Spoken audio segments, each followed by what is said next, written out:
नमस्कार विद्यार्थियों, मैं देवेंद्र पारिक स्वागत करता हूं आपका जीके बाय डीके चैनल पर। विद्यार्थियों, आज आपका एक सवाल जो बार बार अलग अलग वीडियोस के ऊपर कमेंट किया जा रहा है कि सर हम पढ़ते तो हैं लेकिन सफल नहीं हो रहे, क्या कारण रह रहा है, क्या रीजन आ रहा है। तो मैं एक बात कह दूं आपको कि मैंने उन्हीं कमेंट्स को देख करके एक रिसर्च किया। रिसर्च का मतलब है कि विद्यार्थियों के संपर्क में गया मैं कि क्या वास्तव में क्या प्रॉब्लम आ रही है। जो बच्चे सफल हुए उनको भी देखा और जो असफल हुए उनको भी देखा। जो पिछले एक साल के अंदर जो एग्जाम्स लगी उनके अकॉर्डिंग मैंने ये चीज देखी और जब मैंने ये देखा तो मुझे मालूम पड़ा कि विद्यार्थियों में कोई बड़ी कमियां रह गई। उन कमियों के कारण से वो सफल नहीं हुए और जिनमें बहुत अच्छा किया उनके कुछ ना कुछ गुण थे जिनके कारण से वो सफल हो गए। उन सभी बातों का सार लेकर के मैं आपके पास आया हूं। उस पूरे रिसर्च को लेकर के ही मैं आपके पास हूं। अब वो है क्या, उस पर चर्चा कर लेते हैं। देखिए, सबसे पहली जो चीज आती है ना, जब विद्यार्थी पढ़ना शुरू करता है तो सबसे पहले चीज आती है उसकी विषय सामग्री। उसकी विषय सामग्री में बड़ा भटक जाता है। कभी कोई किताब उठा के पढ़ने लग जाता है, फिर कभी कोई उठा लग जाता है। मतलब सबसे बड़ी कमी ये रह जाती है, बेसिक कमी सबसे बड़ी यही रह जाती है कि कुछ भी पढ़ना और कभी पढ़ना शुरू कर देते हैं। तो सबसे पहले विषय सामग्री को जब छाटे तो सबसे पहले उठाइए आप सिलेबस। जिस किसी एग्जाम की तैयारी कर रहे हो, एग्जाम कोई सी भी हो सकती है दुनिया की, अब उस एग्जाम के लिए सबसे पहली चीज क्या होगी? सिलेबस। सिलेबस उठाइए। सिलेबस के बाद दूसरी सबसे इंपॉर्टेंट चीज होती है कि उस सिलेबस के अकॉर्डिंग इंपॉर्टेंट बुक खूब होती है, लेकिन जिस बुक को आप आसानी से समझ सके और जो मैटर ज्यादा इंपॉर्टेंट आपको लगे, जो आपको लगे इंपॉर्टेंट समझो। दुनिया कहने से कुछ नहीं होता, आप पढ़ोगे तो मालूम पड़ जाएगा कि ये काम का है और ये नहीं है। मन की इच्छा से मालूम ज्यादा पड़ता है, लेकिन ध्यान रहे उठाओगे सिलेबस के अकॉर्डिंग ही। तो फिर किताबों में से छांटो, पहले छांट लो एक बार में, जो भी छांटना है कई किताबों में से देख लो, कोई दिक्कत नहीं है। शुरुआती स्टेज पे आप कई किताबें देख सकते हो, कई लोगों से सजेशन ले सकते हो, कोई बुराई नहीं है। सजेशन कभी भी अनिवार्य नहीं होता है। मैं भी कई बार सजेशन देता हूं और अभी दूंगा भी, कई किताबों के ऊपर दूंगा, देता ही रहता हूं। तो वो कभी अनिवार्य नहीं होता। सजेशन होता है। आप मानोगे नहीं मानोगे ये आप पर है, आपके पूरे सेटिंग माइंड के अंदर होनी चाहिए। वो होता है तो मानो और नहीं होता है तो मत मानो। लेकिन अगर एक बार शुरुआत में जो किताबें छांट ली, सोच समझ के छांट लो, आराम से छांट लो, उसमें समय लगा दो जितना भी लगाना है, 1 दिन 2 दिन 4 दिन 1 हफ्ता, कोई दिक्कत नहीं, किताब छांटने में लगा दो, कोई बुराई नहीं। लेकिन अगर एक बार किताब छांट ली ना, उसके बाद में आपको कोई दूसरी किताब नहीं उठानी है, ये संकल्प कर लो। फिर बस यही पढ़ने हैं, इनसे नौकरी लगेगी तो ठीक, ना कोई बात नहीं, ये मान लिया करो। फिर या कोई भी सिलेक्शन होना है किसी भी एग्जाम में तो उन्हीं किताबों से होना है, ये मान के चलो। क्योंकि देखो, एक ही किताब को बार बार जब आप पढ़ोगे ना तो मैटर तैयार होता है। एक किताब में से कुछ यहां पढ़ लिया, कुछ वहां पढ़ रहे हो, कुछ समझ में नहीं आ रहा, वो कंफ्यूज उधर वाला कर रहा है, वो इधर कर रहा है, आपस में वो कंसेप्ट क्लियर नहीं हो पाते क्योंकि वो कंफ्यूज आते फिर। क्योंकि कोई 2 बात ज्यादा लिख देता है, कोई 2 कम लिख देता है। लेखक तो होते ही है ना, फिर उधर उधर हो ही जाता है। लेखक की सारी बातें लिखे संभव ही नहीं है, किसी कोई 2 ज्यादा लिख देगा तो कोई 2 कम लिख देगा। इससे क्या फर्क पड़ेगा? उससे कोई फर्क नहीं पड़ेगा। दुनिया की किसी किताब में ऐसा नहीं होता कि उसमें पूरे पर्सन आ जाएं और दुनिया की कोई किताब ऐसी नहीं बनी कि उसमें से पर्सन नहीं आए। जितना आपको चाहिए उतना तो किसी भी किताब में से पक्का आता है। तो महत्वपूर्ण यह है कि आराम से सोचिए, विचार कीजिए, जिसको सिलेक्ट करना है एक बार कर लीजिए, बार बार नहीं। तो सबसे पहली बात होती है विषय वस्तु। सबसे इंपॉर्टेंट चीज क्या है? विषय सामग्री। वो सिलेबस के अकॉर्डिंग आराम से छांट लो, कोई जल्दीबाजी उसमें मत करो। दूसरी बड़ी बात आती है विद्यार्थियों के सामने, उसके बाद वो आती है टाइम टेबल की। अब टाइम टेबल की क्या बड़ी बात होती है? वो पन्ना लेके बैठते हैं कि टाइम टेबल बनाएंगे, आज 1 घंटा इसको पढ़ूंगा, 2 घंटा इसको पढ़ूंगा, 4 घंटा इसको पढ़ूंगा। दुनिया में आज तक जितने टाइम टेबल बने ना, सब फेल हुए हैं।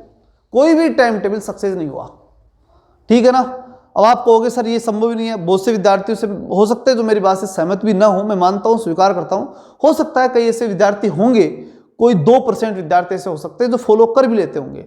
लेकिन जहां तक मुझे जानकारी, जहां तक मैंने विद्यार्थियों से मिला मैं उनसे 98% विद्यार्थी ऐसे मिले जो विद्यार्थी कभी भी अपने टाइम टेबल को फॉलो नहीं कर पाए। तो फिर समस्या का समाधान क्या? समाधान ये, सबसे बड़ा समाधान जो मुझे विद्यार्थियों से ही दिखाई दिया, सफल विद्यार्थी थे, उनसे जब मैंने बात की, देखिए मैंने क्या किया वो अलग विषय है, और बहुत से विद्यार्थी क्या कर रहे हैं वो अलग विषय है। जो बहुत से विद्यार्थी पे जो चीज लागू होगी वो आप पर भी संभवतः लागू होगी। इसलिए मैंने बहुत से विद्यार्थियों से रिसर्च किया, खुद के मन से भी बता सकते थे बातें, और ये बातें मेरे को मालूम भी थी। ऐसा नहीं था कि मुझे नहीं मालूम थी, या आपको भी हो सकता है मालूम हो, लेकिन हम सब उन पर गौर नहीं करते, या तो या फिर वो हमारे दिमाग में नहीं आती, या फिर वो चीजें हम अच्छी तरह से नोटिस नहीं कर पाते। इसलिए जो है ये चीज हमें समझनी होगी कि दूसरी बड़ी चीज कि टाइम टेबल हमें बनाना ही नहीं है। फिर करना क्या है, हमें टारगेट बनाना है।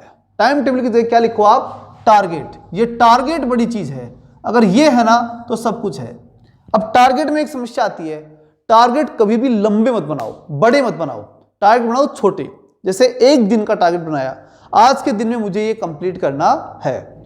जो कंप्लीट करना है ना, विषय वस्तु वो लिखो कि मुझे ये चीज कंप्लीट करनी है। ऐसे मत लिखो कि मुझे 1 घंटे ये पढ़ना है, नहीं, फिर उसमें आप लापरवाही बरतोगे, फिर उसके अंदर आपकी पूरी एकाग्रता नहीं रहेगी। नहीं, आपको उसके बाद में कोई दुख होगा कि भाई मैं सही हूं या गलत हूं, इस तरह कोई दुख आपको उसमें होगा भी नहीं, तो बड़ा नुकसान आपको उसमें हो सकता है। तो यहां समझने की बात एक ही है कि अगर आप पढ़ रहे हो तो ये ध्यान रखो कि मुझे कितना कंप्लीट करना है। ये बिल्कुल ध्यान मत रखो कि कितनी देर पढ़ना है, कितनी देर पढ़ना है। टाइम होगा तो टाइम के अकॉर्डिंग चलोगे, याद हो रहा है नहीं हो रहा है, पढ़ रहे हो नहीं पढ़ रहे हो, सब चलता है, ठीक है ना। तो इस बात पे सबसे बड़ा गौर आपको करना है कि जो टारगेट है उसे चेस करेंगे, ठीक है ना। तो टाइम टेबल की जगह क्या बनाओ, टारगेट बनाओ। टाइम टेबल बनाना आज से बंद। फिर उसके बाद आती है सबसे इंपॉर्टेंट चीज, वो होती है शॉर्ट नोट्स। आप जब पढ़ रहे होते हैं ना तो एक चीज आपको हमेशा मालूम होती है कि एक पन्ना है, उस पन्ने के अंदर जो है कुछ चीजें काम की हैं, कुछ बिना काम की भी हैं, ये पक्का मालूम रहता है। सारा ही पूरा का पूरा जो पढ़ रहे हो उस पूरे के पूरे पेज में से सब कुछ ऐसा भी नहीं होता कि आपको आता नहीं, और सब कुछ ऐसा भी नहीं होता जो इंपॉर्टेंट होता है। जो आपको आता है उसको छोड़ दो, और जो इंपॉर्टेंट आपको नहीं लगता उसके ऊपर भी आप गौर कम करें तो चलेगा। सबसे इंपॉर्टेंट चीज आपको इंपॉर्टेंट भी लग रहा है, आपको आ भी नहीं रहा, उसको अंडरलाइन करो। अब दुनिया आपको सर दुनिया ही करती है अंडरलाइन तो, लेकिन करती है, लेकिन वो सब कुछ के कर लेती है, पूरा पन्ना ही रंग देते हैं, वो नहीं होना चाहिए। बिल्कुल जो काम की चीज है उसको सेलेक्ट रूप से छांटो। अगर समय कम है तब तो किताब में ही छांट लो, और अगर आपके पर्याप्त समय है तो फिर आप शॉर्ट नोट्स कॉपी लो साइड में, और उसमें लिखो उन इंपॉर्टेंट पॉइंट्स को, और उनको फिर बाद में एक जगह छोटी कॉपी, एक बड़ी किताब को एक छोटी कॉपी के रूप में परिवर्तित कर लो। वो होते हैं वास्तव में नोट्स, जो एग्जाम के एक दिन पहले ही पढ़ सको उसको, और उसे पूरा एक पढ़ करके कह सको कि हाँ पूरी किताब कंप्लीट हो गई, तब कोई मतलब है। क्योंकि सबसे ज्यादा टेंशन मालूम है कब आती है, एग्जाम के जस्ट पहले वाले दिन। उस दिन सब कुछ भूल जाते हैं हम, और ये सोचते हैं कि मुझे कुछ नहीं आ रहा। उसका अगर समाधान कर लिया ना आपने तो सिलेक्शन पक्का है, और उसका समाधान यही है क्या, शॉर्ट नोट्स। छोटी चीज बनाओ कि एग्जाम के एक दिन पहले सारा सरसरी रूप से सब कुछ देख सको, ये बहुत बड़ी चीज है। अब अगली और सबसे इंपॉर्टेंट और आखिरी बात आती है रिकॉल एंड रिकॉग्नाइज। देखो पढ़ते हैं ना, पढ़ते समय हमें माइंड में अनुमान लगाना पड़ेगा।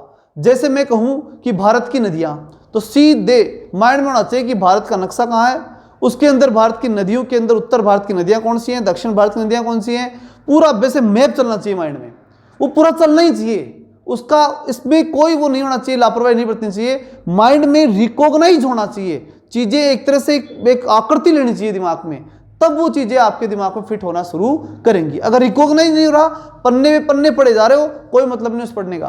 तो रिकॉग्नाइज होना चाहिए, और फिर रिकॉल। अगर एक बार रिकॉग्नाइज हो गया माइंड में, तो फिर उसे किताब को बंद करके और माइंड में सोचिए कि आप बोल रहे हो वो गलत तो नहीं जा रहा, क्या बोल रहे हो उसके अंदर वो चीजें भूल तो नहीं रहे, और जितना भूला उसको फिर से वापस देखो। रिकॉल मतलब वापस से देखो। जब रिकॉल नहीं करोगे तो फिर वो चीजें स्थायी नहीं हो पाएंगी, और स्थायी नहीं तो एग्जाम सेंटर पे जाकर गड़बड़ कर दोगे। इसलिए सबसे इंपॉर्टेंट चीज होती है रिकॉल एंड रिकॉग्नाइज। ये पॉइंट्स अगर आपने सुधार लिए, ये 4 पॉइंट है, अगर ये 4 पॉइंट आपने सुधार लिए, निश्चित मान के चलिए आपकी तैयारी में कोई कमी नहीं रहेगी। फिर सिलेक्शन वो होगा नहीं होगा वो भाग्य पे छोड़िए, कुछ चीजें तो हमारे बस में नहीं होती, लेकिन तरीका हमारा बिल्कुल बेस्ट होना चाहिए। और मान के चलिए जब आपका तरीका और आपकी मेहनत सही होगी तो भाग्य निश्चित रूप से आपके साथ होगा।